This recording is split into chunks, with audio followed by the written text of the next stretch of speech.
Bismillahirrahmanirrahim. Today we have lecture number 8. It's digital transmission. हमने last अपने lecture में digital transmission को start किया था और उसमें हमने डिफरेंट टॉपिक्स को डिस्कस किया था. सबसे पहले हमने लाइन कोडिंग को डिस्कस किया था. लाइन कोडिंग के बाद हमने डिफरेंट टाइप की लाइन कोडिंग की जो डिफरेंट स्कीम्स थी उनको देखा था. फिर उसके बाद हम ब्लॉक कोडिंग की तरफ चले गए थे. तो जो लाइन कोडिंग की डिफरेंट स्कीम्स थी उसमें 5 डिफरेंट स्कीम्स थी जो हमने अपने लास्ट लेक्चर में डिस्कस की थी कि लाइन कोडिंग क्या होती है, उसके बेनिफिट्स क्या हैं, आपने कौन सी टेक्निक कहाँ पे यूज़ करनी है. और इससे पहले हमने इस चैप्टर को जो आपकी एनालॉग कम्युनिकेशन थी उसके साथ भी लिंक किया था कि आपकी एनालॉग कम्युनिकेशन क्या होती है, उसमें डिफरेंस क्या होता है. तो लाइन कोडिंग पे हमने उसकी डिफरेंट मेथड्स देखे थे, उसकी डिफरेंट टेक्निक्स को देखा. फिर हमने लाइन कोडिंग की जो 5-6 डिफरेंट टाइप की स्कीम्स थी उन तमाम स्कीम्स को 1 बाय 1 देखा था. फिर लाइन कोडिंग की स्कीम्स को देखने के बाद उसके जो डिफरेंट टाइप के इश्यूज़ थे हमने उन तमाम इश्यूज़ को एड्रेस किया था. उसके डिफरेंट टाइप के आपके बुक के मैंने आपको कहा था कि जो बुक के एंड पे डिफरेंट टाइप के न्यूमेरिकल्स से हमने वो सारे के सारे न्यूमेरिकल्स भी किए थे. और न्यूमेरिकल्स के बाद फिर हम चले गए थे ब्लॉक कोडिंग की तरफ और ब्लॉक कोडिंग को हमने डिस्कस किया. उसकी भी हमने लाइव एग्जांपल्स की कि ब्लॉक कोडिंग क्या होती है, कहाँ कहाँ उसको यूज़ किया जाता है, उसके ड्रॉबैक्स क्या है. फिर हमने अपनी टेक्निक देखी थी स्क्रैम्बलिंग की कि आपकी स्क्रैम्बलिंग क्या होती है, उसको कहाँ यूज़ किया जाता है. फिर हमने जो आपके डिफरेंट टाइप के signal elements versus data elements से उन दोनों में डिफरेंस क्या है, हम सिग्नल एलिमेंट्स कहाँ पे यूज़ करते हैं और अपने वर्सेस के उसके साथ जो डाटा एलिमेंट्स हैं उन दोनों में क्या डिफरेंस है. सिग्नल एलिमेंट्स की क्या क्या रूल्स रेगुलेशंस हैं, डाटा एलिमेंट्स के क्या क्या रूल्स रेगुलेशंस हैं, उनको आपस में हमने कंपेयर किया था और उसकी जो डिफरेंट टेक्निक्स थी उन तमाम को देखा था. और लास्ट में हमने मल्टी लेवल का, मैंने यहाँ पे जस्ट एक ही लिखा है 2B1 क्यों लिखा है, हमने मल्टी लेवल के 4 और 5 डिफरेंट स्टैंडर्ड्स को डिस्कस किया था. ये हमारा लास्ट जो लेक्चर था ये सारी चीज़ें हमने उसमें डिस्कस की थी. और हमने अपने लास्ट लेक्चर में डिजिटल ट्रांसमिशन को कंप्लीट नहीं किया था, उस चैप्टर को जो आपका डाटा कम्युनिकेशन एंड नेटवर्किंग जो आपकी टेक्स्ट बुक है बेरोज फेरोजन की, उसका चैप्टर नंबर 4 है. हमने उसको स्टार्ट किया था. इंशाल्लाह हम आज इस चैप्टर को इस लेक्चर में जो उसके बाकी रिमेनिंग टॉपिक्स रह गए थे उनको कंप्लीट करेंगे. तो आज हमारे पास जो 4.2 है, आज हम जहाँ से स्टार्ट करेंगे, इसका जो फर्स्ट टॉपिक है that is analog to digital conversion.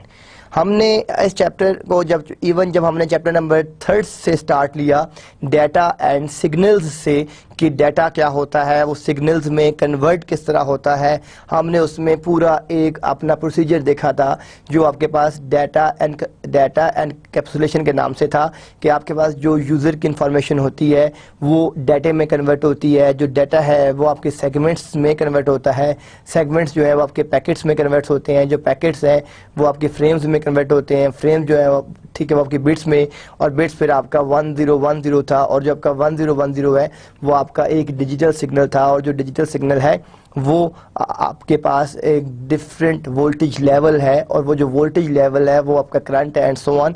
तो ये हमने सारी कन्वर्जन का जो प्रोसेसेस हैं ये हम ऑलरेडी देख चुके हैं. आज जो हमारा टॉपिक है we will discuss analog to digital conversion.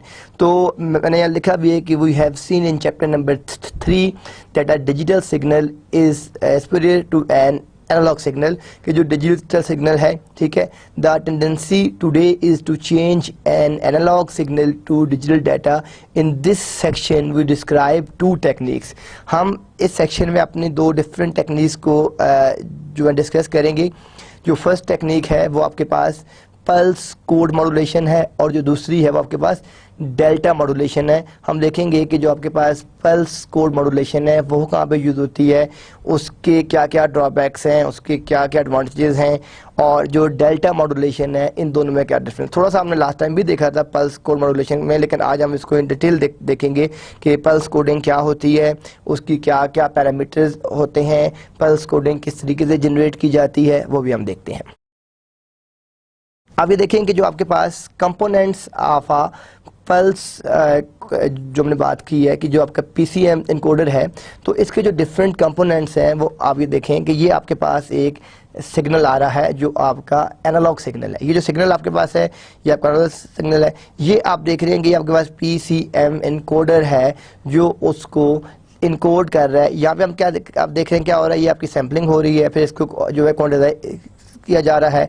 क्वांटिटाइजेशन के बाद हम क्या करते हैं, इसकी इनकोडिंग कर रहे हैं और दूसरे एंड के ऊपर क्या आ रहा है, आपके पास 1101 आ रहा है। बेसिकली जिस तरह हमने लास्ट टाइम पे एक एग्जांपल भी देखी थी, जिस तरह आपके पास मॉडेम होता है, ठीक है, आज से 2-3 इवन 5 ईयर्स से पहले हम लोग क्या यूज़ करते थे कि इंटरनेट के लिए हम डिफरेंट ISPs को यूज़ करते थे, जो आपके इंटरनेट सर्विस प्रोवाइडर्स से जो आपको इंटरनेट की सर्विसेज प्रोवाइड कर रहे थे।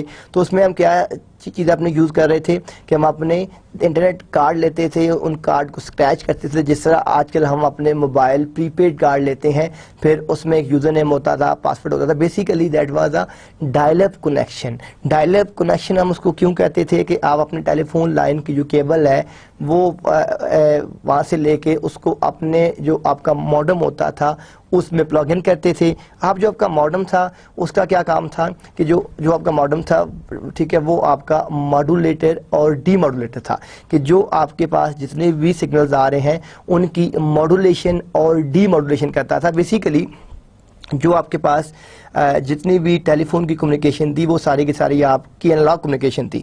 तो वो जो आपकी एनालॉग कम्युनिकेशन थी उसको डिजिटल कम्युनिकेशन में कन्वर्ट करने के लिए हम जो अपनी चीज़ यूज़ करते थे that was modem, modulator, demodulator, कि एनालॉग को डिजिटल में कन्वर्ट कर दें और डिजिटल को वापस एनालॉग में कन्वर्ट कर दें। तो यहाँ पे आप देख रहे हैं कि जो आपके पास PCM एनकोडर है उसमें सैम्पलिंग, उसमें आपके जो कंपोनेंट्स हैं जहाँ पे हमने बात की कि उसके देयर आर 3 कंपोनेंट्स 1, 2 एंड 3। और ये आपके पास क्या हो रही है कि ये आपकी पैम जो आपका सिग्नल है, यानी इन शॉर्ट अगर आप इसको समझना चाहें तो जो आपके पास एनालॉग सिग्नल है, जब आप इसको इस इनकोडर में सेंड करेंगे तो ये इनकोडर क्या करेगा कि उसको कन्वर्ट कर देगा डिजिटल सिग्नल में, जो आपका 1010 की फॉर्म में होगा, जो आपका कंप्यूटर के लिए अंडरस्टैंडेबल होगा। क्योंकि जो आपके पास हमने जब इस चैप्टर को स्टार्ट किया था तो मैंने आपको बताया था कि जितनी भी आपकी डिजिटल आपकी जितनी भी आपके लैपटॉप्स हैं, आपके PCs हैं, ठीक है, तो आपके राउटर्स हैं, स्विचेस हैं, ब्रिजेस हैं, हब्स हैं, ठीक है, जितनी भी डिवाइसेस हैं ये सारी की सारी आपकी क्या चीज़ यूज़ कर रही होती है, डिजिटल ट्रांसमिशन को यूज़ कर रही होती है। तो हमने यहाँ पे क्या किया कि अपने एनालॉग सिग्नल को कन्वर्ट किया है डिजिटल डाटे में। तो आप ये देखें कि यहाँ पे हमारे पास 3 डिफरेंट यहाँ पे हम अपने मेथड देखेंगे कि जो आपके सैम्पलिंग मेथड्स हैं, ठीक है। फर्स्ट जो आपका आइडियल है ये आपका नेचुरल है, और ये आपका जो मेथड है ये आपका फ्लैट टॉप मेथड है, सैम्पलिंग मेथड है। इन तीनों में आप देखेंगे जो आपके पास आइडियल सैम्पलिंग हो रही है कि आप इसमें देख रहे हैं कि ये आपके पास टाइम TS है, ये एक साइड पे आपका एम्पलीट्यूड है, ठीक है, जो आपकी अब इसके अंदर एम्पलीट्यूड क्या होगा आपका, ये होगा, हमने क्या कहा था कि जो आपका पीक जो आपकी वैल्यू होती है उसको हम क्या कहते हैं, वो आपका एम्पलीट्यूड होता है, ठीक है। तो यहाँ पे आप देख रहे हैं कि ये जो आपका सिग्नल सेंड हो रहा है विद रिस्पेक्ट टू टाइम, यानी जो ये जो आपका ग्राफ है ये आपका विद रिस्पेक्ट टू टाइम है। तो यहाँ पे ये आपकी आइडियल सैम्पलिंग है, जिसको हम आइडियल कह सकते हैं कम्युनिकेशन के लिए। ये आपकी क्या है, ये आपकी नेचुरल सैम्पलिंग है। और ये क्या है कि ये हम इसमें क्या कर रहे हैं, हम इसको कहते हैं फ्लैट टॉप सैम्पलिंग। हम अभी इसको नेक्स्ट स्लाइड में देखेंगे कि आइडियल सैम्पलिंग आपको कहाँ चाहिए होती है, नेचुरल सैम्पलिंग में क्या डिफरेंस होता है, और फ्लैट टॉप सैम्पलिंग में इन तीनों को हम किस तरीके से यूटिलाइज करते हैं, और कम्युनिकेशन के पॉइंट ऑफ व्यू से इन तीनों मेथड्स में क्या डिफरेंस है, कौन सी टेक्निक कहाँ पे यूज होती है, कैसे यूज होती है, वो हम देखते हैं। यहाँ पे हमने लास्ट टाइम अपना शनन थ्योरम भी देखा था और अपना न्यूक्विस्ट थ्योरम भी देखा था। तो जो आपका न्यूक्विस्ट थ्योरम है उसके मुताबिक क्या है कि according to the Nyquist theorem the sampling rate must be at least 2 times the highest frequency contained in the signal. अब देखें जो आपकी कम्युनिकेशन है उसके डिफरेंट रूल्स हैं और डिफरेंट आथर्स ने, वेंडर्स ने डिफरेंट अपने लॉज दिए हैं। मैंने आपको लास्ट टाइम भी कहा था कि हम जब भी नेटवर्क की बात करते हैं तो हम अपने इसके साथ बात करते हैं जो है नेटवर्किंग के साथ आप क्या कर रहे होते हैं कि आप उसके साथ जो ट्रेड ऑफ कर रहे होते हैं।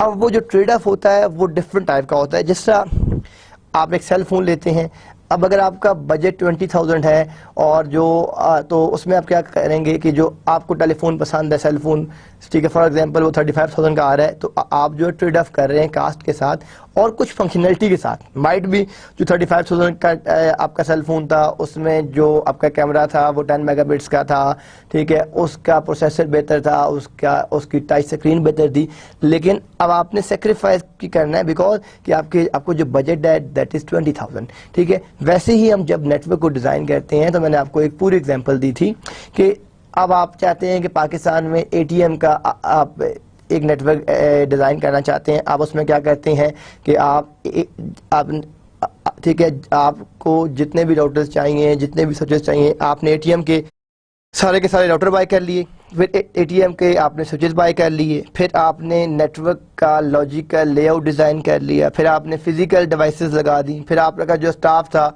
उस तमाम को आपने ट्रेनिंग करवा दी। ट्रेनिंग करवाने के बाद जब आप फाइनल स्टेज में गए तो आपको ये पता चला कि पाकिस्तान में तो एटीएम की सर्विसेज ही अवेलेबल नहीं है। तो आपने ये भी देखना है कि वो जो चैनल है, कम्युनिकेशन है, वो पाकिस्तान में वो चीज़ आपको, जिस तरह हम बात करते हैं T1, T2, T3 लाइन, बाद में बात करते हैं E1, E2, E3, तो T1 जो है वो जो आपकी डिवाइस है, ठीक है, जो आपकी T1 लाइन है, ठीक है, उसकी स्पीड क्या होती है 1.54 मेगाबिट्स पर सेकंड, ठीक है।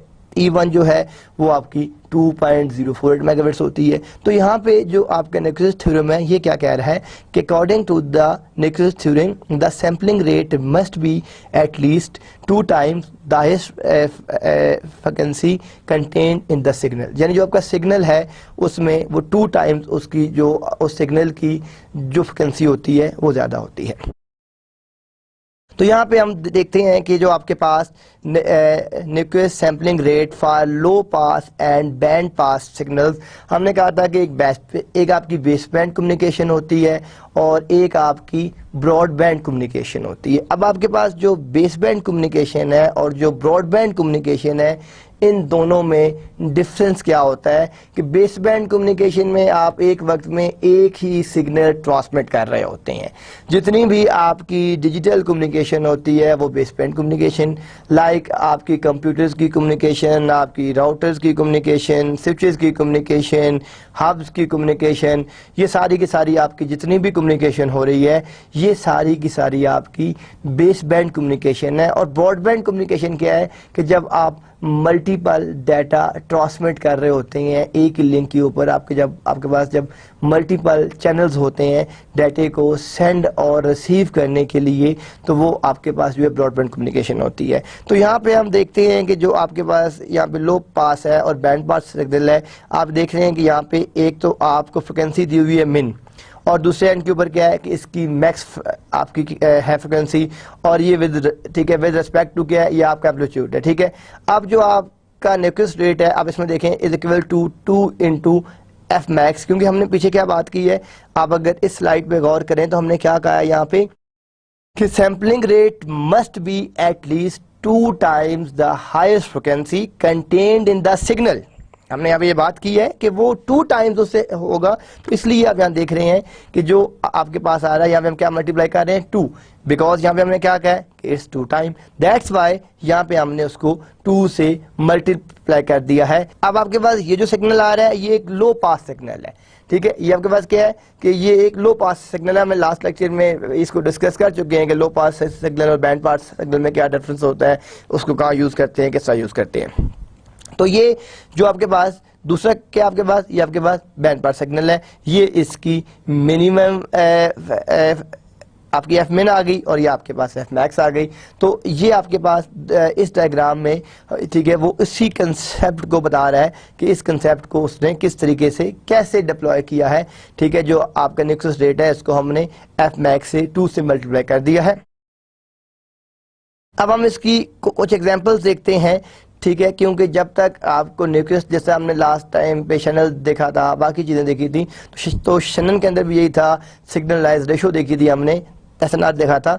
तो उन तमाम को आप तब तक नहीं समझ सकते जब तक आप उसको खुद से मैनिपुलेट नहीं करते, उसके ऊपर काम नहीं करते, ठीक है। और वो काम किस तरह करेंगे, ठीक है, in the form of different numericals, in the form of practical approach, ठीक है। आपको तब आइडिया होगा कि वो किस तरह काम कर रहे हैं। तो यहाँ पे हम क्या बात करते हैं कि यहाँ पे जो उसने एक न्यूक्लियस की एग्जांपल दी है कि let us sample simple sine wave eight 3 sampling rates. एक आपके पास सिंपल साइन वेव है, साइन वेव क्या होती है इसको हम डिस्कस कर चुके हैं। तो जो आपके पास साइन वेव है at 3 sampling rates, f s is equal to 4f 2 times the nucleus rate, f s is equal to 2f, ठीक है। इसको भी हमने क्या दिया, and f s is equal to f 1/2 the rate, ठीक है। अब आपके पास जो फिगर 4.24 है, ये आपकी फिगर हम यहाँ पे आते हैं। उससे पहले हम इसको रीड कर लें कि आपको, ताकि सही तरह बात समझ आ जाए कि इसमें हम क्या करना चाह रहे हैं।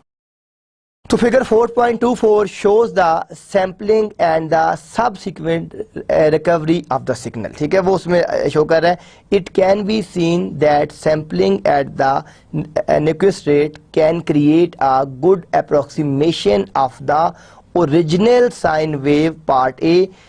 Our sampling in part B, जिसमें our sampling हुई है वो part B, can also create the same approximation, but it is redundant। का मतलब क्या होता है, duplicate and unnecessary, कि यानी वो duplicate है, उसकी आपको जरूरत नहीं है। Sampling below the request rate part C does not produce a signal that looks like the original sine wave. तो अब आप ये देखें कि ये उसने 3 डिफरेंट यहाँ पे एग्जांपल शो की है कि फर्स्ट में उसने क्या कहा है कि f is equal to 2f, तो फिर क्या चीज़ बन रही है। फिर उसने कहा है कि f is equal to 4f, फिर क्या बन रहा है, फिर उसने f इज इक्वल टू क्या क्या f। तो इसको उसने कहा है ये जो सिंपल जो रेट था जो हमने पढ़ा है, जो आपका न्यूक्लियस है कि वो मल्टीप्लाई 2 करना आपने हाईएस्ट जो आपकी उस ग्राफ में जो आपकी एफ मैक्स है, आपने उसको मल्टीप्लाई करना है 2 के साथ, ठीक है।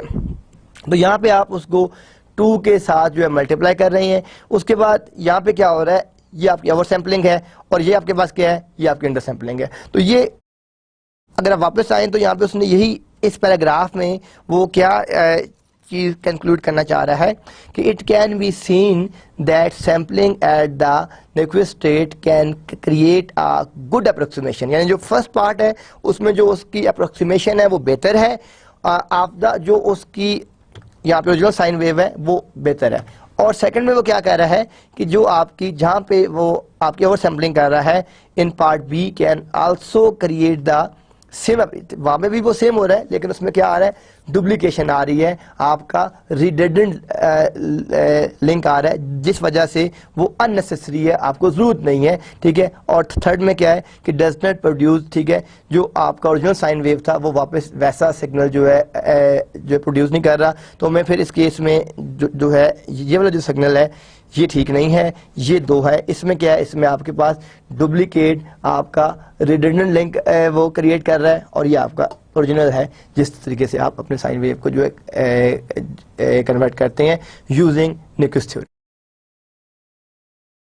नेक्स्ट जो हमारे पास इसमें एग्जांपल है, ठीक है, ये थोड़ी सी, क्योंकि ये जो डिजिटल ट्रांसमिशन वाला जो चैप्टर है ये थोड़ा सा ड्राई चैप्टर है, बिकॉज इसके अंदर जो कंसेप्ट्स हैं वो जब तक आप खुद उसके बैठ के एक्सरसाइज नहीं करेंगे, ठीक है, आप न्यूमेरिकल्स नहीं करेंगे, साइन वेव को ड्रॉ नहीं करेंगे, फ्रिक्वेंसी कैसे कैलकुलेट करते हैं, क्योंकि अब हम जो पिछली चीज़ें पढ़ते आ रहे हैं कि बैंडविड्थ क्या थी, बैंडविड्थ, ठीक है, बिट रेट क्या था, बॉड रेट क्या था, आपकी फ्रिक्वेंसी क्या थी, उसको किस तरीके से कैलकुलेट करना है, ठीक है, उसके ड्रॉबैक्स दिया, तो तब तक आप इन चीज़ों को सही तरीके से समझ नहीं सकेंगे। इसलिए मैंने लास्ट लेक्चर में भी आपको एडवाइस की थी कि ये जो डिजिटल ट्रांसमिशन है और जो डाटा एंड सिग्नल्स का चैप्टर है ये आपस में लिंक है। अब हम जो उसके बाद वाला लेक्चर है वो आपके एनालॉग कम्युनिकेशन है, तो वो उसके बाद डिपेंडेंट है। तो ये तीनों चीज़ें जो तीनों चैप्टर्स हैं ये आपस में लिंक्ड है।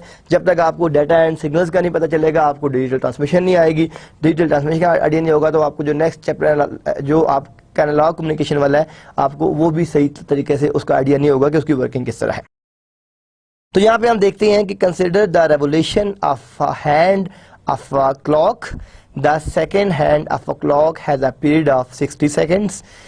According to the Nyquist theorem, we need to sample the hand every 30 seconds. Ts is equal to T, R F S is equal to F. ये exactly वो ये क्या कहा था हमने यहाँ पे? अगर आप वापस जाएं तो अगर आप इसमें देखें तो क्या कहा था? At least 2 times the highest frequency. At least 2 times कि जो आपके पास जहाँ पे highest frequency है, आप उसको जब 2 से मल्टीप्लाई करेंगे तो आपके पास वो चीज़ आएगी। तो यहाँ पे आप T R F is equal to 2f आ गया। इन फिगर 4.25 ये आपके पास 4.25 हम इसको देखते हैं। पहले हम इसको रीड कर लें कि इसके अंदर आपका प्रॉब्लम क्या है, हम करना क्या चाह रहे हैं। जब तक आपको प्रॉब्लम स्टेटमेंट ही समझ नहीं आएगी तब तक आपको समझ नहीं आएगा कि हम क्या कर रहे हैं। In figure 4.25 A the sample points in order are 12, 6, 12, 6, 12 and 6। ये आपके डिफरेंट डेटा सेट्स आ गए। The receiver of the samples can not tell if the clock is moving forward और बैकवर्ड। यहाँ पे जो की पॉइंट है वो की पॉइंट क्या है कि the receiver of the samples can not tell if the clock is moving forward और backward. In part B which sample points are 12, 3, 6, 9 and 12. The clock is moving forward. यहाँ पे जो क्लॉक है वो आपका फॉरवर्ड मूव कर रहा है।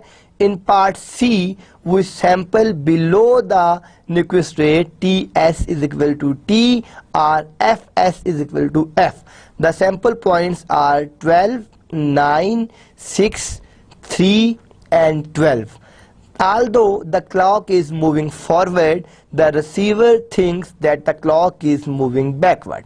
यानी इसके अंदर जो आपका क्लॉक है वो फॉरवर्ड मूव कर रहा है, लेकिन रिसीवर ये समझ रहा है कि क्लॉक रिवर्स चल रहा है, वो ऑटो चल रहा है, वो फॉरवर्ड मूव नहीं कर रहा। हम इस डायग्राम में देखते हैं।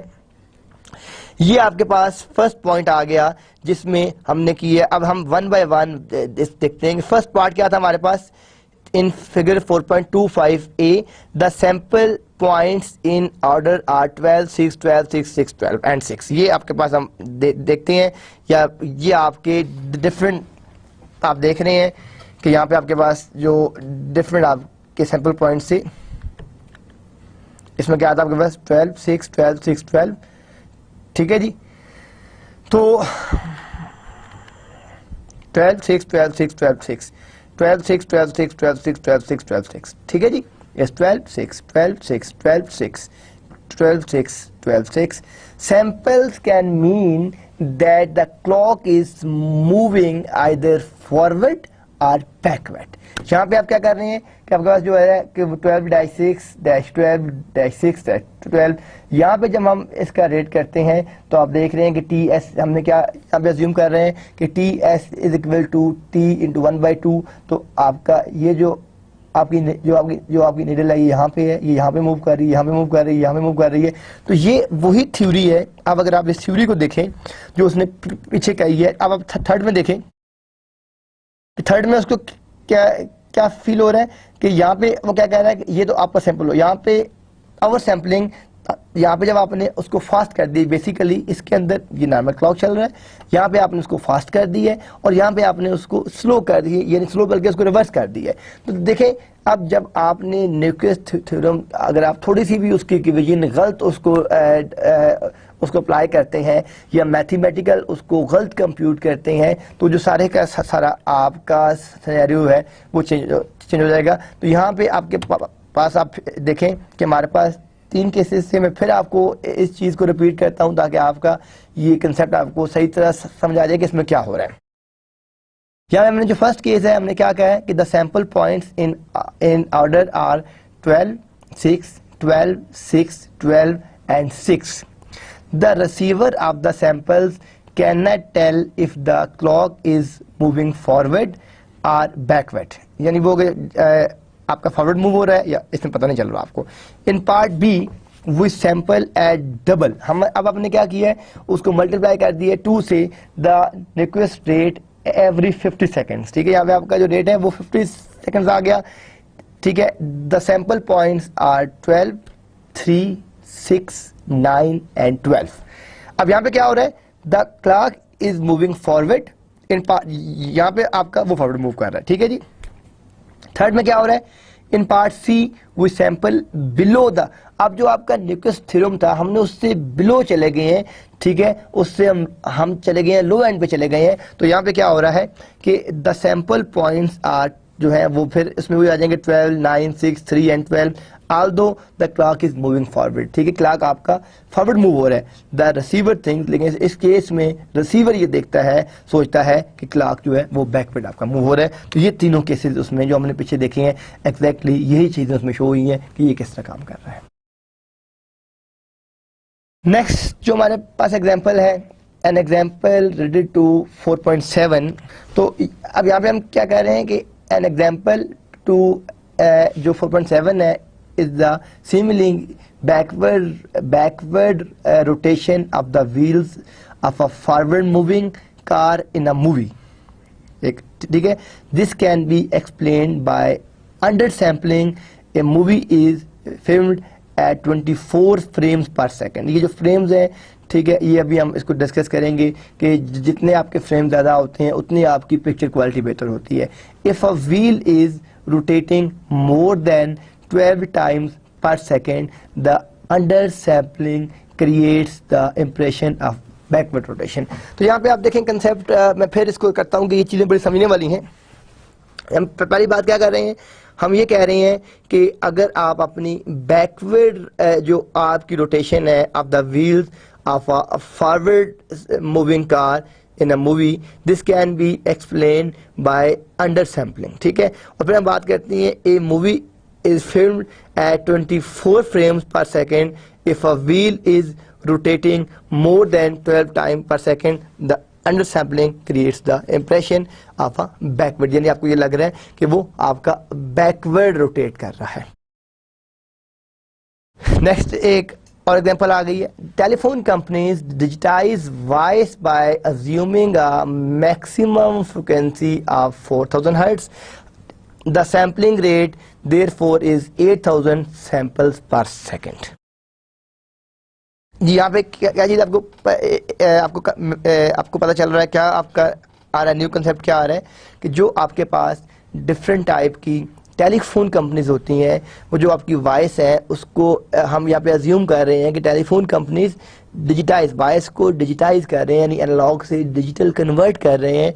और वहाँ पे वो इस चीज़ को अज्यूम कर रहे हैं कि जो आपकी मैक्सिमम फ्रिक्वेंसी है, मैक्सिमम एफ मैक्स जो है दैट इज़ 4000 हर्ट्ज, और जो सैम्पलिंग रेट होगा देयरफॉर इज 8000 सैंपल पर सेकंड। वो अगर आपका 6 होगा तो वो आपका 12000 होगा, वो अगर 5000 होगा तो वो 10000 होगा, वो अगर आपका 10000 होगा तो वो आपका 20000 होगा। तो ये आपको इन दोनों में आपको इस चीज़ का पता होना चाहिए कि इनका आपस में क्या रेशो है, क्या, ठीक है, और हम इसको किस तरीके से लिंक करते हैं इन दोनों चीज़ों को। नेक्स्ट आपके पास हम देखते हैं, एग्जांपल देखते हैं, एक complex low pass signal has a bandwidth of 200 kilohertz. अब हमारे पास ये जो लो पास सिग्नल, अगर आप बिल्कुल स्टार्ट में आ जाएं तो आप देखें हमने इस स्लाइड में क्या पढ़ा था कि एक हमारे पास सिग्नल होता है, यहाँ पे लो पास सिग्नल होता है, और दूसरा क्या होता है आपके पास बैंड पास सिग्नल होता है। तो लो पास और बैंड पास सिग्नल के अंदर क्या डिफरेंस होता है, तो यहाँ पे जो आपके पास जो एग्जांपल है वो यही है कि ए complex low pass signal has a bandwidth of 200 kilohertz. What is the minimum sampling rate for this signal. अब यहाँ पे आपसे क्या चीज़ पूछी गई है, मिनिमम सैम्पलिंग रेट पूछा गया है, और ये आपको क्या डाटा यहाँ पे गिवन है, आपको ये गिवन है कि जो आपके पास एक आपका सिग्नल है वो आपका लो पास है, उसकी बैंडविड्थ आपको पता है, बैंडविड्थ यानी BW is equal to 200 kilohertz. तो पूछा क्या गया है कि उसका जो मिनिमम सैम्पलिंग रेट होगा उस सिग्नल का वो क्या होगा। तो यहाँ पे हम इस चीज़ को अज्यूम कर रहे हैं कि the bandwidth of a low pass signal is between 0 and f, या तो 0 हो सकता है या जो f है, where f is the maximum. हमने f को किस चीज़ से डिनोट किया हुआ है, वो हमने डिनोट किया हुआ है कि आपके सिग्नल की क्या फ्रिक्वेंसी है। हम यहाँ कहते हैं कि वेयर एफ, यहाँ पे हम यहाँ पे एज्यूम करते हैं कि एफ आपकी मैक्सिमम जो है फ्रिक्वेंसी है इन द सिग्नल, यानी उस सिग्नल में जो एफ है वो आपका एफ मैक्स है। Therefore, we can sample this signal at 2 times the highest frequency 200 kilohertz. जब हम इसको सैंपल करते हैं तो जो आपकी हाईएस्ट फ्रिक्वेंसी बनती है वो 200 किलोहर्ट्ज पे जाती है। The sampling rate is therefore 4 lakh samples पर सेकेंड और 400,000 सैंपल्स पर सेकेंड। तो जो यहाँ पे आपसे क्या चीज़ पूछी गई थी कि आपसे what is the minimum sampling rate पूछा गया था। तो यहाँ पे हमने इसको क्या इसका आंसर फाइंड किया है।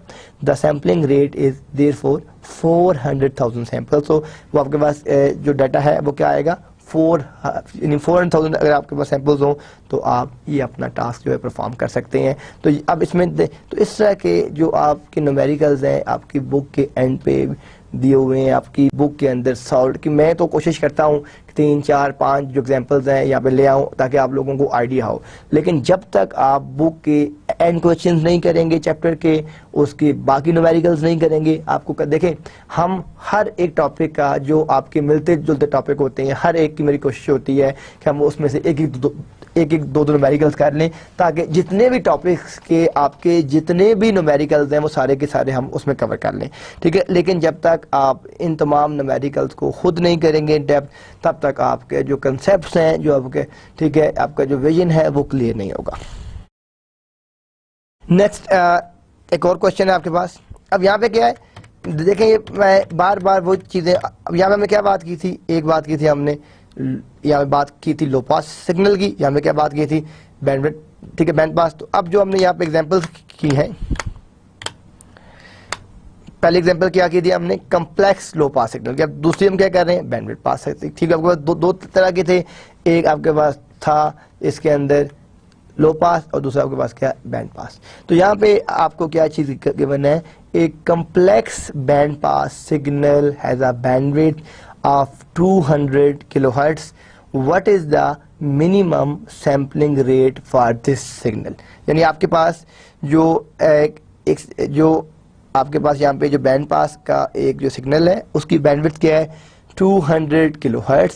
आपसे क्या पूछा गया है, यहाँ पे भी आपसे मिनिमम। देखें दोनों क्वेश्चंस वही हैं, लास्ट क्वेश्चन में भी आपके पास बैंडविड्थ गिवन थी और आपसे मिनिमम सैम्पलिंग रेट पूछा गया था। यानी जो लास्ट क्वेश्चन था उसमें भी आपके पास आपको बैंडविड्थ गिवन थी और आपसे मिनिमम सैम्पलिंग जो है रेट पूछा गया था कि वो क्या है। और इस एग्जांपल में भी आपके पास बैंडविड्थ गिवन है, ठीक है, लेकिन ये जो सिग्नल है ये बैंड पास सिग्नल है और यहाँ भी आपसे क्या चीज़ पूछी गई है, यहाँ भी आपके पास मिनिमम सैम्पलिंग रेट ही पूछा गया है। तो यहाँ पे हम इसका आंसर देखें, we can not find the minimum sampling rate in this case because we do not know where the bandwidth starts or ends, we do not know the maximum frequency in the signal। अब यहाँ पे क्या था कि यहाँ पे हमने क्या किया था कि the bandwidth of a low pass signal आप अगर देखें तो आपको मालूम था, आप ये देख रहे हैं कि एफ मिन और यहाँ पे एफ मैक्स है। अब यहाँ पे क्या प्रॉब्लम आ रहा है, ये देखें, ये बड़ा की पॉइंट है, ये आपको पता होना चाहिए। अब इस केस में हमने क्या कहा था कि जो आपकी जो लो पास होती है वो 0 to f होती है और f आपकी मैक्सिमम होती है फ्रिक्वेंसी, तो हमने उसको मल्टीप्लाई करके 400,000 सैंपल्स फाइंड कर लिए। लेकिन आप यहाँ पे देख रहे हैं, यहाँ पे हम इसका आंसर क्या आ रहा है कि we can not find the minimum sampling rate, why, because we do not know where the bandwidth starts और एंड। बैंडविड्थ का स्टार्टिंग पॉइंट क्या है, बैंडविड्थ का आपका एंडिंग पॉइंट क्या है, आपको जब तक ये बात पता ही नहीं है तो we do not know the maximum frequency in the signal. तो जब तक आपको ये चीज़ पता नहीं है तो आप उसका मिनिमम जो सैम्पलिंग रेट है वो फाइंड नहीं कर सकते, वो कैलकुलेट नहीं कर सकते, बिकॉज उसको फाइंड करने के लिए, उसको कैलकुलेट करने के लिए ये पैरामीटर्स आपको पता होने चाहिए। जब आपको ये पैरामीटर्स पता नहीं है तो आप उसको फाइंड नहीं कर सकते। नेक्स्ट हमारे पास quantization and encoding of a sampled signal. अब देखें, ये देखें कि यहाँ पे हमारे पास हमने डिफरेंट कोड जनरेट किए हैं। ये हमारे पास क्वांटाइजेशन का एक चार्ट आप देख लें, इसमें 0 फिर 1 देन 2 3 4 5 6 7 तक गए हैं, ठीक है। फिर हमने आप देख रहे हैं कि ये हमारे पास नॉर्मलाइज एम्पलीट्यूड है, जो हमने एम्पलीट्यूड्स को नॉर्मलाइज किया है वो क्या है, ये हम कहाँ से स्टार्ट कर रहे हैं, -4d से लेकर हम इसको जो है कहाँ तक लेके जा रहे हैं, 4d तक लेके जा रहे हैं, यानी -4d के बाद आपके पास -3d है, फिर आपके पास -2d है, फिर -d है, ये आपका 0 पॉइंट है, ठीक है। और ये आपके पास यहाँ पे d है, then 2d, then 3d, then 4d, ठीक है। अब आप ये देख रहे हैं कि जो आपके पास नॉर्मलाइज्ड PAM वैल्यूज़ हैं वो क्या है, ये जो इसकी वैल्यू जब अब आपकी जो डाटा की आपकी नॉर्मलाइजेशन क्या होती है, वो किस तरह की जाती है, ठीक है। ये आप लोगों ने स्टैट्स में देखी होगी, हम भी नेक्स्ट 2-3 स्लाइड में इसको देखते हैं किस तरह की जाती है। अब आप ये देखें कि ये वैल्यू क्या आ रही है, -1.22, 1.50, 3.24, 3.94, 2.20, -1.10, -2.26, -1.88, -1.20। जब हम इसकी बात करते हैं, क्वांटाइजेशन की बात करते हैं, अब आप इसी को देखें, हमने इसको नॉर्मलाइज किया है क्वांटाइजेशन के हिसाब से, तो फिर क्या आ रहा है आपके पास, -1.50, 1.50, ये सेम हो गया, 3.50, 3.50, 2.50, -1.50, -2.50, -1.50 और माइनस आपके पास यहाँ पे क्या आ गया, 1.50, -0.38, देन 0। अब ये क्या आपके पास, ये नॉर्मलाइज्ड एरर है। कितना एरर आ रहा है आप इन दोनों में देख रहे हैं कि जब हमने नॉर्मलाइज ये वैल्यूज की थी तो ये -1.22 आ रहा था, और जब ये हमने इसको क्वांटाइज किया तो ये क्या 1.5। तो इन दोनों को जब माइनस करेंगे तो ये आपका डिफरेंस है कि जो आपका नॉर्मलाइज्ड एरर आ रहा है क्वांटाइजेशन के बाद वो कितना एरर है। इसमें आपका 0 एरर है, कोई एरर नहीं है। इसमें 0.26 प्लस आपका एरर है।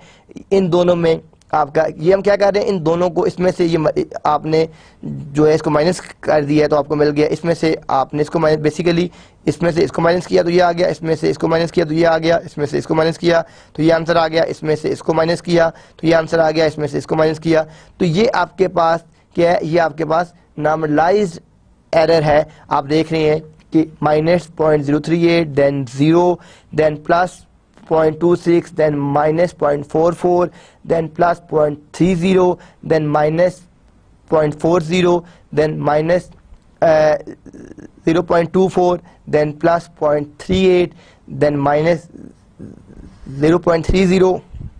फिर आप क्या देख रहे हैं, क्वांटाइजेशन कोड देख रहे हैं। आपके पास क्या आ रहा है, क्वांटाइजेशन कोड क्या आ रहा है, फर्स्ट क्या आ रहा है आपके पास 2 आ रहा है, फिर क्या आ रहा है 5 है, फिर आपके पास क्या है 7 7 6 2 1 2 2।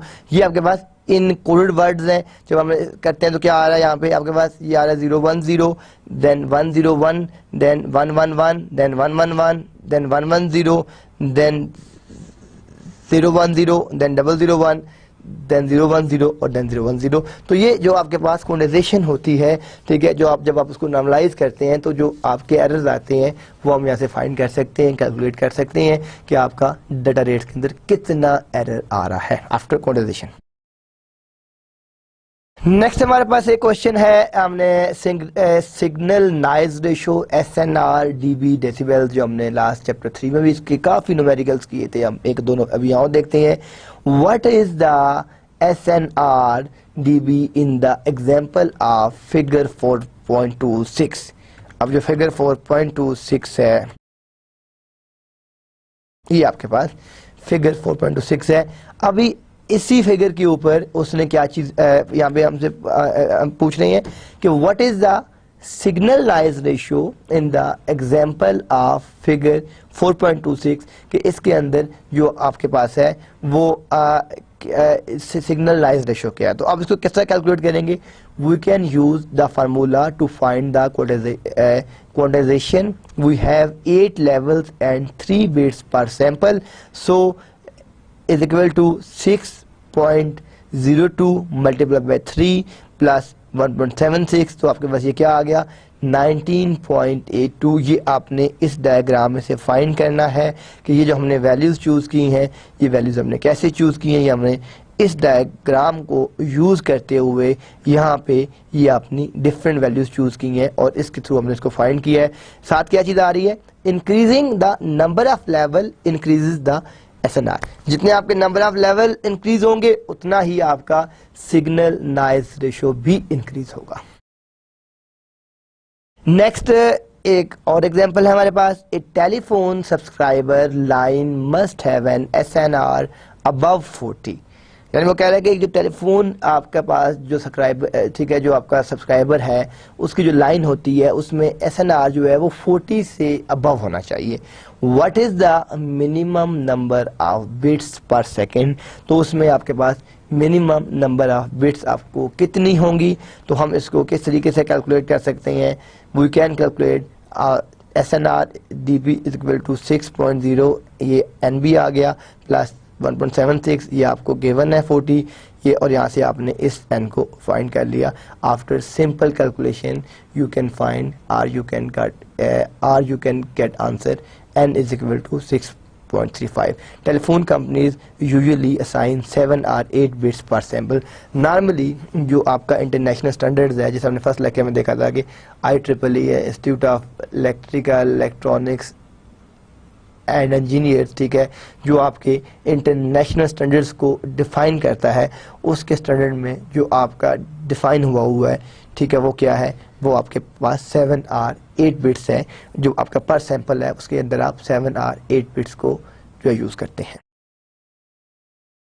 नेक्स्ट हमारे पास एक और एग्जांपल हम देखते हैं कि we want to digitize the human voice. हम जो बात कर रहे हैं हम, ठीक है, वो भी आपकी एनालॉग ही है, हम उसको डिजिटाइज करना चाहते हैं, उसको कन्वर्ट करना चाहते हैं, ठीक है, एनालॉग से हम उसको डिजिटल कन्वर्ट करना चाहते हैं। तो डिजिटाइजेशन के लिए what is the bit rate assuming 8 bits per sample. देखिए हमने यहाँ पे 7 और 8 की बात की थी। अगर तो आपके पेपर में क्वेश्चन में आपको ये वहाँ पे दिया हुआ है कि आपने 7 बिट यूज़ करनी है या आपने 8 बिट यूज़ करनी है, तो फिर तो आपने वही यूज़ करनी है। लेकिन अगर आपको क्वेश्चन के अंदर ये चीज़ गिवन नहीं है कि आपने 7 बिट यूज़ करना है या 8 बिट यूज़ करना है, तो आप कोई वैल्यू भी वहाँ पे खुद से अज्यूम कर सकते हैं, 7 भी अज्यूम कर सकते हैं और 8 भी अज्यूम कर सकते हैं। तो यहाँ पे हमने जो क्या बात कर रहे हैं कि ये हमने यहाँ ये बात बता दी। तो नेक्स्ट जो आपके पास sorry yes this one, we want to digitize the human voice, what is the bit rate assuming. अब मैं यहाँ 7 बिट्स भी कर सकता था, 7 करता तो इसका आंसर कुछ और होता, 8 करूँगा। तो अब ये भी देखना है आंसर शुड बी सेम और डिफरेंट, ठीक है। जब हम ये कह रहे हैं कि यहाँ पे 7 और 8 है, तो यहाँ पे हमने इस चीज़ को भी देखना है कि जो आपका आंसर कैलकुलेट होगा वो सेम होगा या डिफरेंट कैलकुलेट होगा। तो यहाँ पे हम क्या बात करते हैं, the human voice normally contain frequencies from 0 to 4000 hertz. Normally जो ह्यूमन वॉइस है वो जो नॉर्मली अपनी फ्रिक्वेंसीज को यूज़ करता है वो 0 to 4000 हर्ट्ज को यूज़ करता है। So the sampling rate and bit rate are calculated as follows. Sampling rate हमने 4000 multiplied to 8000 samples per second आ गया। बिट रेट हमने यहाँ पे 8 ली थी, अगर 7 लिया होता तो यहाँ पे हम 7 से मल्टीप्लाई करते। तो ये इस 8000 को हमने यहाँ रखा, बिट रेट को मल्टीप्लाई बाय 8 किया तो 64000 बिट्स पर सेकंड आ गया। इसको डिवाइड बाय 1000 किया तो ये आपके पास 64 किलो बिट्स पर सेकंड आ गया, क्योंकि यहाँ पे जब आप 1000 से इसको डिवाइड करेंगे तो ये आपके पास क्या बच जाएगा, बाकी 64 ये बिट्स पर सेकंड है, ये आपके पास किलो बिट्स पर सेकंड आपको मिल जाएगा। ठीक है जी, यहाँ तक हमने कुछ इसकी एग्जांपल्स देख ली, ठीक है। एक हमने ह्यूमन वॉइस की एग्जांपल देखी, एक हमने टेलीफोन जो सब्सक्राइबर लाइन की एग्जांपल देखी, एक हमने SNR की एग्जांपल देखी, ठीक है। इसके बाद हम आ जाते हैं components of a PCM decoder, कि जो आपका डिकोडर है उसके कितने कंपोनेंट्स हैं, ठीक है। अब ये देखें कि ये आपके पास एक डिजिटल डाटा है, ये जो डिजिटल डाटा है ये 1 1 एंड सो ऑन एक स्ट्रिंग है, ये आप सेंड करते हैं मेक एंड कनेक्ट सैंपल्स, ठीक है, वो इसको बनाता है और सैंपल को कनेक्ट करता है, और ये आपका कहाँ पहुँच रहा है, ये आपका एक लो पास फिल्टर में जा रहा है और लो पास फिल्टर उसको एनालॉग सिग्नल में कन्वर्ट कर रहा है। यानी ये देखें ये आपका एक फिल्टर है, एक प्रोसेस है कि आपने अपने डिजिटल स्ट्रिंग को 101010 को एंटर किया यहाँ पे, ठीक है, जो आपके पास PCM डिकोडर है, तो यहाँ पे आपके डिकोडर ने क्या किया कि उसको जो आपका लो पास फिल्टर है वहाँ से पास किया, और लो पास फिल्टर से पास करने के बाद जो आपके आउटपुट दी है वो आपको एक एनालॉग सिग्नल मिल गई है, ठीक है। तो एम्पलीट्यूड क्या होता है ये हम डिस्कस कर चुके हैं, हम इसकी कन्वर्जन किस तरह होती है ये भी डिस्कस कर चुके हैं। तो यहाँ पे उसने सिंपल ये बताया है कि जो आपके पास PCM डिकोडर होता है वो किस तरीके से डिजिटल डाटे की स्ट्रिंग को लेता है और उसको एनालॉग सिग्नल में कैसे कन्वर्ट करता है। यहाँ पे हम उस एग्जांपल देखते हैं कि we have a low pass analog signal of 4 kilohertz, कि हमारे पास एक लो पास सिग्नल है जो 4 किलोहर्ट्ज का है। If we send the analog signal we need a channel with the minimum bandwidth of 4 kilohertz. देखें आपके पास एक लो पास आपका एनालॉग सिग्नल है और वो क्या है, वो 4 किलोहर्ट्ज का है, ठीक है। अब मैं यहाँ पर आपको साथ ये भी बता रहा हूँ कि इफ वी सेंड द, अगर हम ये जो आपका एनालॉग सिग्नल है आप इसको सेंड करते हैं तो हमें जो चैनल चाहिए उसकी बैंडविड्थ मिनिमम 4 किलोहर्ट्ज होनी चाहिए। If we digitize the signal, हम अगर सिग्नल को डिजिटाइज करते हैं and send 8 bits per second per sample, we need a channel with the minimum bandwidth of 8 into 4 is equal to 32 kilowatt. ये बहुत simple सा क्वेश्चन है, इसमें आपको क्या चीजें गिवन है और क्या आपने उसको किस तरह कन्वर्ट किया है। देखें आपके पास आपको ये बता दिया गया कि एक लो पास आपका सिग्नल है, ठीक है, जो आपका 4 किलोहर्ट्ज का है, ठीक है। हम ये कहते हैं कि इफ वी सेंड द, हम एक एनालॉग सिग्नल सेंड करना चाहते हैं तो हमें एक चैनल चाहिए मिनिमम बैंडविड्थ जिसकी 4 किलोहर्ट्ज हो, ठीक है। और if we digitize the signal, अगर हम उस सिग्नल को डिजिटाइज करते हैं तो हमें 8 बिट्स पर सैंपल चाहिए, ठीक है। और we need a channel with the minimum bandwidth, ठीक है, जो हमें चैनल चाहिए उसकी मिनिमम बैंडविड्थ कितनी होनी चाहिए ऑफ 8। और अब यहाँ पे आपके पास जो 4 किलोहर्ट्ज है आप इस 8 को इस 4 के साथ मल्टीप्लाई करें तो आपके पास क्या आ गया, 32 किलोहर्ट्ज आ गया। तो इस तरह के कहीं पे आपको चैनल फाइंड करना पड़ जाएगा, कहीं पे आपको बिट रेट फाइंड करना पड़ जाएगा, कहीं पे आपको फ्रीक्वेंसी फाइंड करनी पड़ जाएगी। तो एक ही इक्वेशन है, जिस तरह मैथमेटिक्स की सिंपल इक्वेशंस होती हैं, अगर 3 चीजें हैं और 2 आपको गिवन है तो थर्ड आप फाइंड कर सकते हैं। जस्ट लाइक इन एग्जांपल्स में भी ऐसा है, कहीं बैंडविड्थ गिवन है, कहीं फ्रीक्वेंसी गिवन है, कहीं चैनल गिवन है, तो आप उनको मैनिपुलेट करके उन इक्वेशन में से थर्ड चीज फाइंड कर सकते हैं।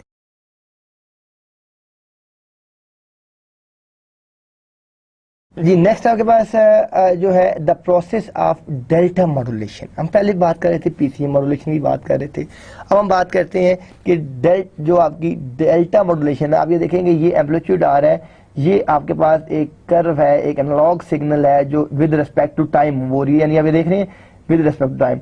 अब ये वो बिट्स हैं कि आप ये देखें यहाँ से यहाँ तक हमने ये आपका बाइनरी डाटा भी साथ जनरेट हो रहा है। अब ये देखें ये जो आपके पास पल्स है ये आपने क्या सेंड कर दिया 0, देन ये जो आपने सेंड किया इट्स 1, देन आपने ये सेंड किया इट्स अगेन 1, देन आपने ये यहाँ पे फिर सेंड किया, ये फिर आपका डिजिटल 1 आ गया, फिर आपने इसको फिर सेंड किया, ये 1 आ गया, फिर आपने इसको सेंड किया 1 आ गया, फिर आपने इसको सेंड किया 1 आ गया, और ये आप देख रहे हैं फिर आपने ये स्टेट सेंड किया 0, फिर आपके पास ये 0 आ गया, फिर 0 आ गया, फिर 0 आ गया, फिर 0 आ गया, फिर आपके पास ये 1 आ गया एंड 1 आ गया। तो ये आपकी जो एनालॉग है इसके साथ साथ इसकी एक बाइनरी भी चल रही है जो आपका डिजिटल 0 1 1 1। तो ये आप सिग्नल लेवल में किस तरह लिख सकते हैं, इट्स वेरी सिंपल। आपने देख लिया कि बेसिकली क्या है 1 0 क्या है, जो 0 है ये आपकी लो वोल्टेज है, जो 1 है वो आपकी हाई वोल्टेज है। जिस तरह हम कहते हैं कि 0 आपका ऑफ है 1 ऑन है, तो आपके जितने भी डिजिटल सिग्नल्स होते हैं या 0 होता है या 1 होता है, तो जो 0 है वो आपका क्या है, वो आपका ऑफ है, और जो 1 है वो आपका ऑन है। तो ये सारे के सारा आपका प्रोसेस है, एक है जो डेल्टा मॉड्यूलेशन में यूज हो रहा है।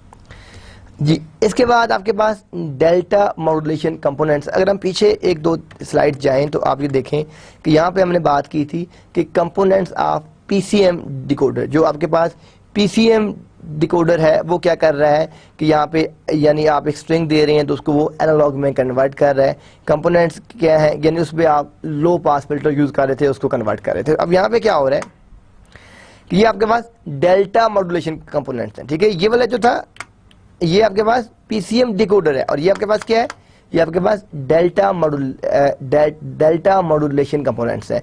यहाँ पे आपके पास अगेन ये एक एनालॉग सिग्नल है, ठीक है, और ये आपके पास कंपेरेटर है। इसके अब डीएम मॉड्यूलेटर के जो 3 पार्ट्स हैं, ठीक है। फर्स्ट पार्ट क्या है, वो आपका एक जो है वो आपका कंपेरेटर है, दूसरा आपका डिले यूनिट है, तीसरा आपके पास स्टेयर केस मेकर है जो उसको डिजिटल स्ट्रिंग में कन्वर्ट कर रहा है, ठीक है। वो आप किस तरीके से कर रहा है, आप ये देखेंगे जब आपने यहाँ से सिग्नल सेंड किया तो जो आपके पास कंपेरेटर है, ठीक है, ये इसने फॉरवर्ड किया और आप ये देख रहे हैं कि यहाँ पे ये जो सिग्नल है ये कहाँ जा रहा है, ये डिले यूनिट में जा रहा है और ये आपका स्टेयर केस में जा रहा है और ये आपके पास वापस इधर आ रहा है। तो ये जो 3 कंपोनेंट्स हैं ये आपको पता होना चाहिए कि जो आपके पास डीएम मॉड्यूलेटर है वो किन किन पैरामीटर्स के ऊपर काम कर रहा होता है, ठीक है। आपका कंपेरेटर क्या करता है, आपका डिले यूनिट क्या कर रहा है और आपका स्टेयर केस जो मेकर है वो क्या कर रहा है, एनालॉग से डिजिटल क्या, यानी आपने यहाँ पे पुट कर दिया।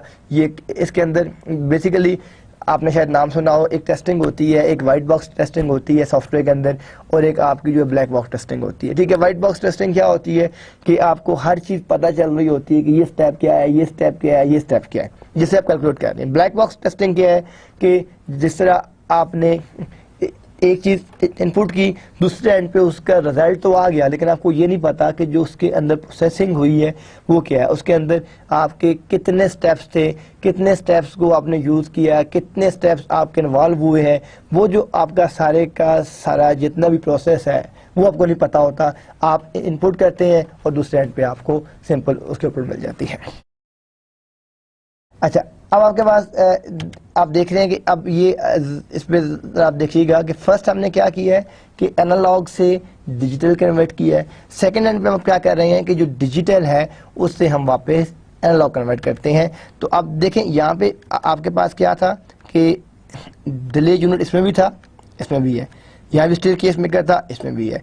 यहाँ पे आपके पास जो कंपेरेटर है ये नहीं है, जब एनालॉग से डिजिटल कर रहे हैं तो आपके पास कंपेरेटर नहीं है, यहाँ पे लो पास फिल्टर है। यानी डिफरेंस क्या आ गया दोनों में कि ये जो आपके पास कंपेरेटर है ये उसमें नहीं है, यहाँ पे क्या आपके पास लो पास फिल्टर है। तो जब आपने अपना डिजिटल डाटा सेंड किया है तो ये वापस उसको एनालॉग में कन्वर्ट कर देगा।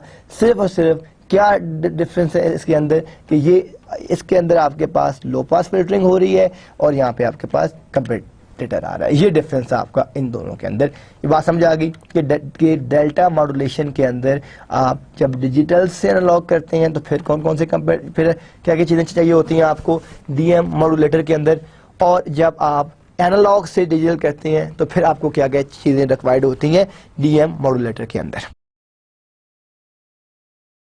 नेक्स्ट जो हमारे पास इस चैप्टर का जो लास्ट टॉपिक है, ठीक है, जो डिजिटल ट्रांसमिशन, ठीक है, इसके बाद आपका ये चैप्टर जो है कंप्लीट हो जाएगा। ये जो लास्ट टॉपिक है ये है ट्रांसमिशन मोड्स का, ठीक है। ट्रांसमिशन मोड्स क्या होते हैं? The transmission modes of binary data across a link can be, देखें अब जो आपका बाइनरी डाटा होता है, बाइनरी डाटा क्या होता है? 1010 की फॉर्म है। ये जब ट्रैवल करता है या तो पैरेलल ट्रैवल करता है या आपका सीरियल मोड में ट्रैवल करता है। In parallel mode multiple bits are send with each clock. अगर आप पैरेलल मोड की बात कर रहे हैं तो हम मल्टीपल बिट्स सेंड कर रहे हैं हर एक क्लॉक के साथ, हर एक टिक के साथ आप मल्टीपल बिट्स जो है वो ट्रांसमिट कर रहे हैं। और in serial mode 1 bit is send with each clock tick. देखें जिससे आपके पास हम आप लोगों ने पढ़ा होगा इलेक्ट्रॉनिक्स में, एफएससी में या मैट्रिक में कि एक आपका सीरियल सर्किट होता है, एक आपका पैरेलल सर्किट होता है। अगर आपके रूम की लाइट्स में 5 लाइट्स हैं, 2 फैंस हैं, अगर आपने सीरियल कनेक्शन किया हुआ है, आप एक बटन प्रेस करेंगे तो सारी की सारी लाइट्स ऑन हो जाएंगी, फैन भी ऑन हो जाएगा। आप उसको ऑफ करेंगे सारी चीज़ें ऑफ हो जाएंगी। आप ऐसा नहीं कर सकते कि आप कहेंगे फैन ऑन हो जाए लाइट ऑफ रहे, या लाइट ऑन हो जाए फैन ऑफ रहे, या दोनों चीज़ें ऑन ऑफ हो। तो ये बात है कि सीरियल के अंदर सारी चीज़ें एक ही सर्किट पे डिपेंडिंग होती हैं। पैरेलल के अंदर क्या होता है? हर कनेक्शन का अपना सर्किट होता है। लाइट का अपना होगा, फैन का अपना होगा, आपका एनर्जी सेवर का अपना होगा, एंड सो ऑन, ठीक है। तो यहाँ पे भी जो बात आ रही है कि जो आपके पास पैरेलल मोड है उसमें आप मल्टीपल बिट्स को ट्रांसमिट कर सकते हैं हर क्लॉक टिक के साथ, लेकिन जो आपके पास सीरियल है वहां पे आप 1 बिट सेंड करेंगे हर एक क्लॉक टिक के साथ, while there is only one way to send parallel data. There are 3 sub classes of serial transmission.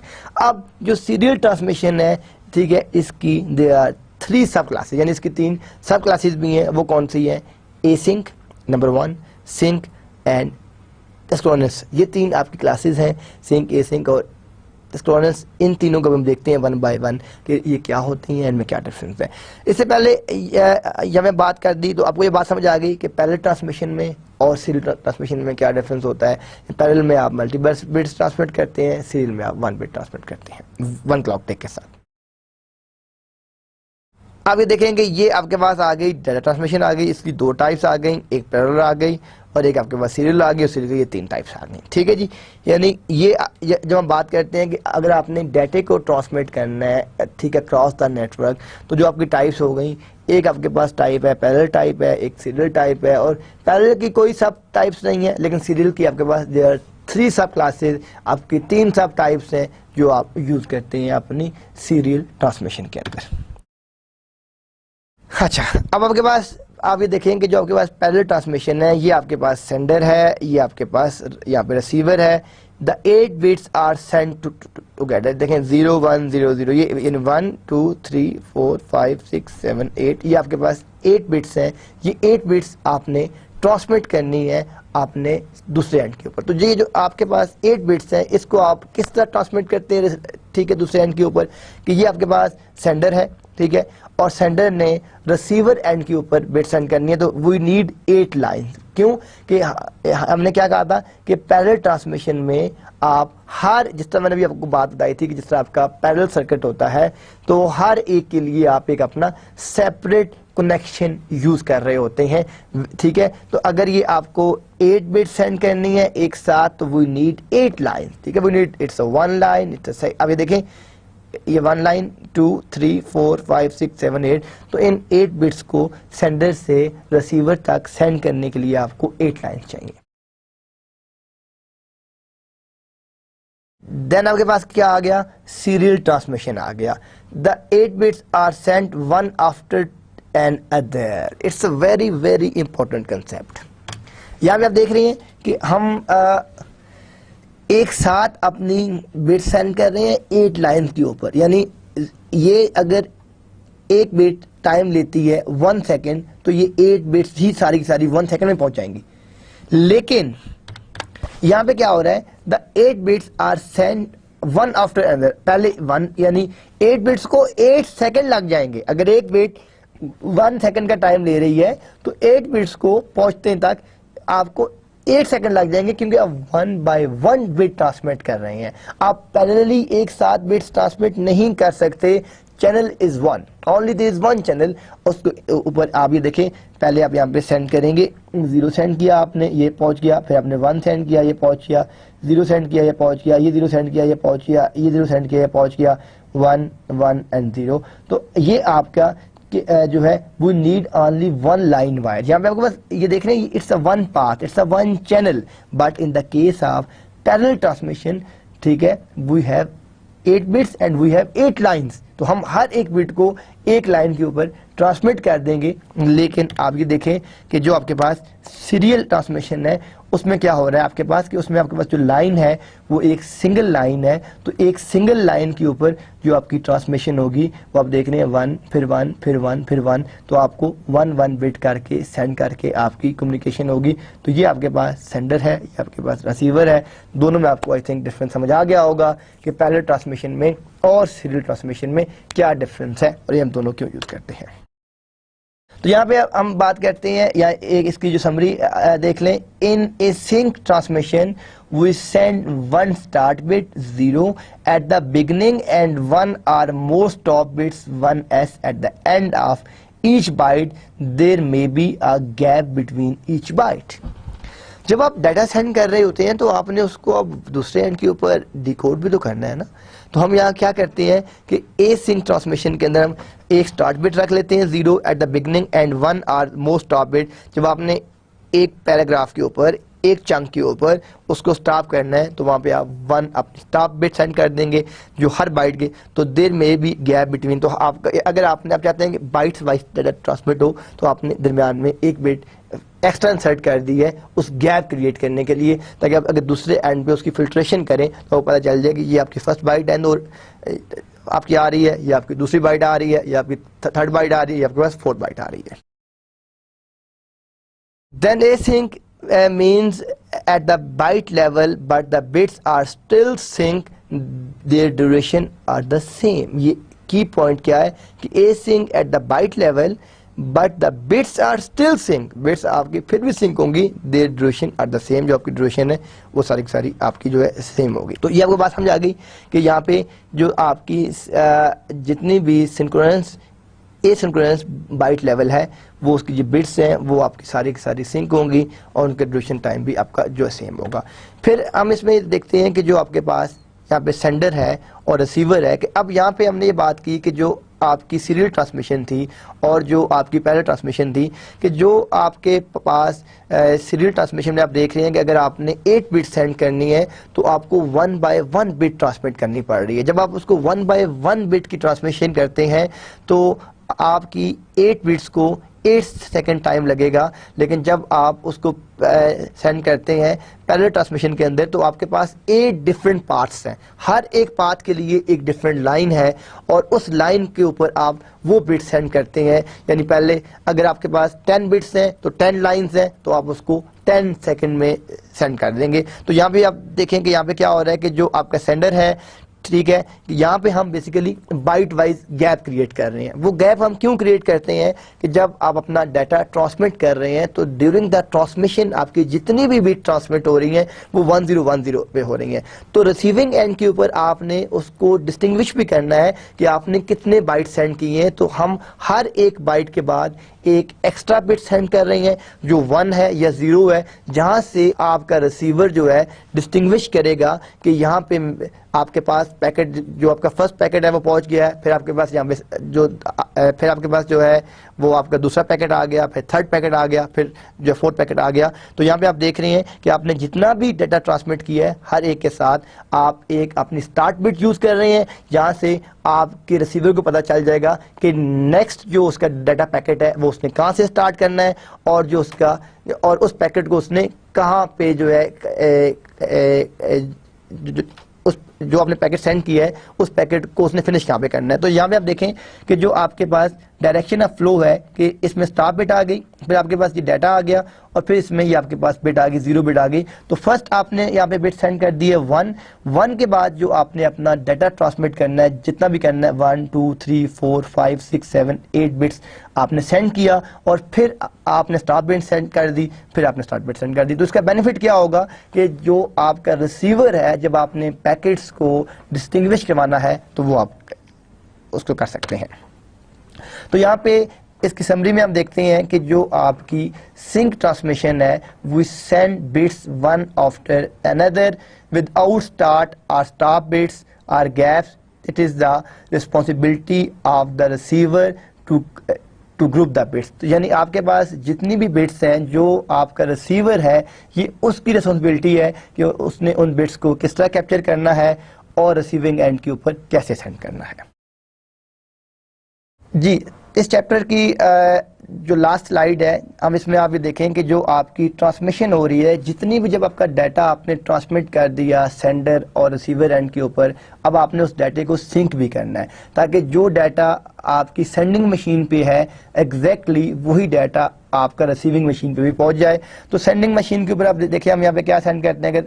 For example हम यहाँ पे सेंड करते हैं यहाँ पे 1 1 देन 0 देन 1 1 1, फिर आपके पास क्या आ जाएगा एक कंप्लीट फ्रेम आ गया, उस फ्रेम को आपने यहाँ सेंड किया और अब सेंडर और रिसीवर दोनों उस डाटे को मैच करेंगे, जहाँ पे उनकी बिट्स मैच हो जाएंगी तो उस डाटे को वो कैप्चर कर लेंगे। लेकिन अगर ड्यूरिंग द ट्रांसमिशन अगर आपकी बिट मैच नहीं होती तो वो आपका जो टीसीपी लेयर है उस पैकेट को रीट्रांसमिट करेगा और फिर रिसीवर उसको रिसीव करेगा। तो ये हमारे पास चैप्टर नंबर 4 था डिजिटल ट्रांसमिशन का, जो हमने कंप्लीट किया है। इंशाल्लाह नेक्स्ट लेक्चर में हम आपकी बुक का 5th चैप्टर है, हम उसको स्टार्ट करेंगे। तब तक अल्लाह हाफिज़।